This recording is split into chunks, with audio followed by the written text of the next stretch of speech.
जात नाही।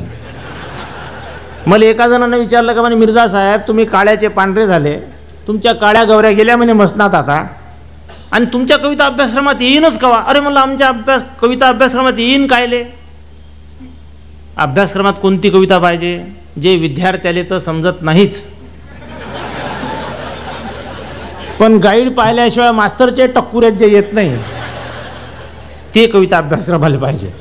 अशी सोपी सापी कविता लिहिली तर या मास्तर लोकांचं काही काम आहे का तुम्हाला सांगतो? तर आमची कविता अभ्यासक्रमात जात नाही। मग आमच्या कविता बनते कशा? मी शेतकऱ्याचा मुलगा, माझ्या गावात सारे शेतकरी, आणि शेतकऱ्याची परिस्थिती कशी? कृषीप्रधान भारतात ज्वारी आयात करायला लागून राहिली, कृषीप्रधान भारतात शेण आयात करायला लागून राहिलं, याले म्हणते कृषीप्रधान। मग भारताला कृषीप्रधान भेटली कशी पदवी माहिती आहे तुम्हाला? युनोमध्ये संयुक्त राष्ट्रसंघात 2 वर्ष आधी एक ठराव पास झाला की ज्या देशात जास्तीत जास्त शेतकरी आत्महत्या करण त्या देशाला कृषीप्रधान म्हणून।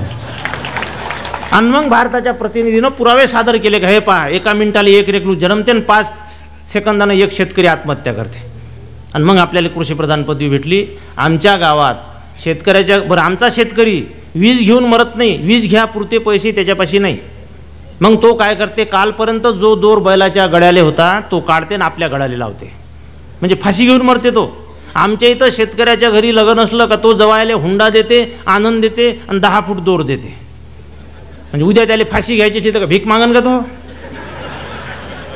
आणि आमच्या इकडे यवतमाळ जिल्ह्यात इतक्या आत्महत्या होऊन राहिल्या का समजा सकारामले का असं वाटलं का आपण जीव द्यावा, आणि तो का तुकारामच्या घरी गेला का देरे बॉयची बिन दोरी, तर तो म्हणते महाविचार आहे म्हणते आज तुले दोरी देऊन मी काय रामदासी महाराजाच्या घरी जाऊ का? आणि त्याचा विचार असला म्हणजे आपली आफत। बरं पोलीसवाले एवढे हुशार का फाशी घेऊन शेतकरी मेला का त्याचं प्रेतही नेते आणि ते दोरही घेऊन जाते, प्रेत वापस करते पण दोर वापस करत नाही, तिकडं ते अर्ध्या किमतीत विकते असं मा म्हणणं नाही रे बा।